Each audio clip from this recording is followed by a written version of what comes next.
Tokoh kokurikulum bagi Anugerah Permana Citra 2025. Biodata murid.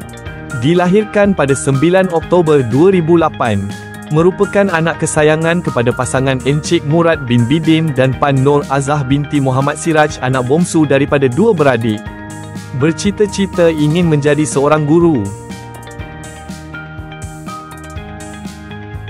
Jawatan yang disandang sepanjang tahun 2023, 2024 dan 2025.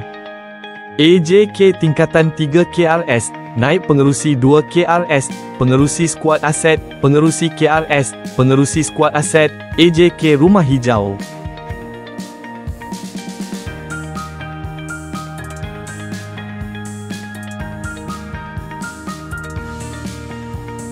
Penglibatan aktif sepanjang tahun 2023, 2024 dan 2025.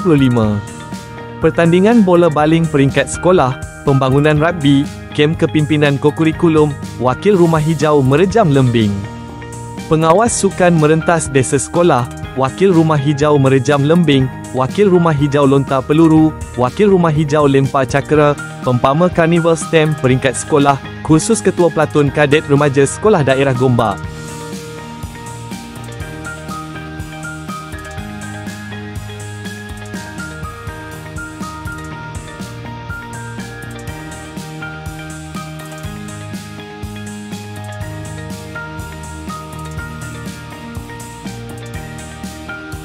Pencapaian sepanjang tahun 2023, 2024 dan 2025. Tempat ke-4 Olimpik berpasukan memanah, Anugerah Gangsa Memanah. Tempat ke-5 pertandingan kawat kaki KRS peringkat negeri.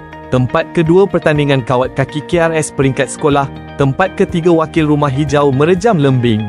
Tempat ke-6 kawat kaki KRS negeri, Johan KRS kawat kaki daerah Gombak, Johan kawat kaki KRS peringkat sekolah, Ketua Pelatun KRS kawat kaki sekolah. Tempat ke-3 pertandingan bola baling peringkat sekolah, Johan kawat kaki daerah Gombak. Tempat ke-6 kawat kaki KRS negeri, Naib Johan keseluruhan memanah daerah Gombak bawah 18, Naib Johan Olimpik berpasukan memanah, pingat emas pertandingan inovasi secara maya VIC peringkat antarabangsa.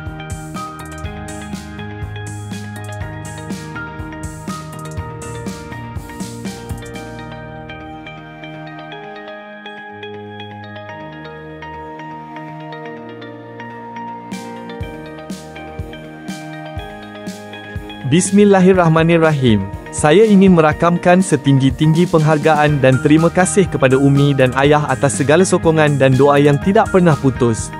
Terima kasih juga kepada abang saya atas nasihat dan dorongan yang diberikan. Saya turut berterima kasih kepada guru-guru, khususnya Cikgu Saidah, Ustazah Halifah dan Ustazah Jamilah, serta rakan-rakan dan senior yang banyak membantu sepanjang perjalanan saya di SMK Bandar Tasik Puteri. Dengan ini, pihak sekolah Sebulat Suara menganugerahkan tokoh kokurikulum tahun 2025 kepada Muhammad Akil Mirza bin Murad, kelas 5 Gigih.